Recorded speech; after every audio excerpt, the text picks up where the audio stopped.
Ketua Perhimpunan Indonesia Tiongkok Inti Bali, Sudiarta Indrajaya mengatakan, salah satu bentuk nyata tersebut adalah pemasangan bilik antiseptik. Bilik antiseptik ini memiliki makna yang cukup besar, di mana menciptakan secara psikologis bahwa negara hadir di tengah masyarakat.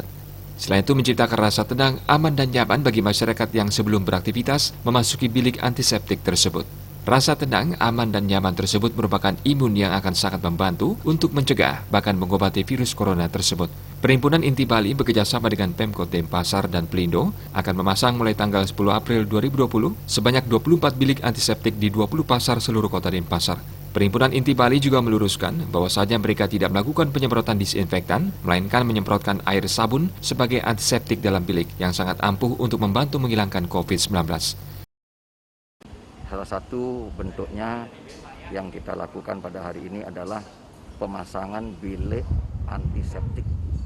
Ya, bilik antiseptik ini mempunyai makna yang besar.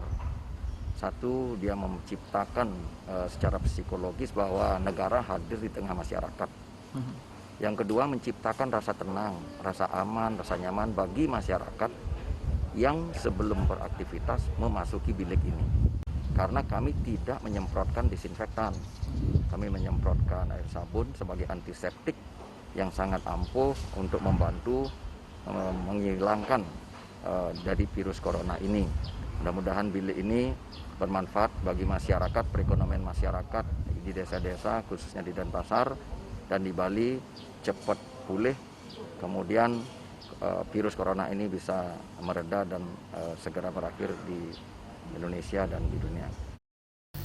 Sebelumnya, Inti Bali juga sudah melakukan sebuah gerakan hidup bersih dan sehat dengan cara memasang wastafel yang sifatnya permanen berbahan batu alam di tempat-tempat umum yang sering dilakukan aktivitas oleh masyarakat.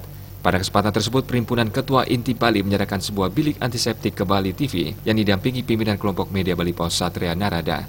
Andika, Bali TV.